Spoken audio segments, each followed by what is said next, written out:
Uric acid का level बढ़ा रहेगा तो ये आपको किडनी स्टोन भी करवा सकता है। आपने सुना होगा कि यूरिक एसिड स्टोन भी पाए जाते हैं। और इसी तरीके से जब आपका यूरिक एसिड का लेवल बढ़ता है तो ये इंसुलिन रेजिस्टेंस भी बढ़ा देता है। तो मकसद ये कि आपको डायबिटीज या शुगर होने का खतरा भी बढ़ सकता है। और जैसे ही यूरिक एसिड बढ़ता है तो आपके जिस्म के अंदर नाइट्रिक ऑक्साइड का लेवल कम हो जाता है, जो आपकी ब्लड ट्यूब्स को फूलने में मदद करता है और ये आपको इसलिए ब्लड प्रेशर का मरीज भी बना सकता है। और तीसरे नंबर के ऊपर है पानी का बहुत ज़्यादा इस्तेमाल करें।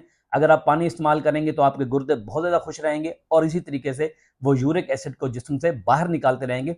खाली पानी नहीं, कोशिश करें कि लेमन पानी का इस्तेमाल करें। ऐसी बहुत सारी रिसर्च मौजूद हैं जिनके अंदर ये बताया गया है कि अगर आप नीम गर्म पानी के साथ लेमन का इस्तेमाल करें तो ऐसे लोगों को अंदर यूरिक एसिड की लेवल मिकदार जो है वो बहुत कम हो जाती है और उनका जो जॉइंट पेन है वो ठीक होने लग जाता है। और चौथे नंबर के ऊपर सरप्राइजिंगली ऐसे लोग जो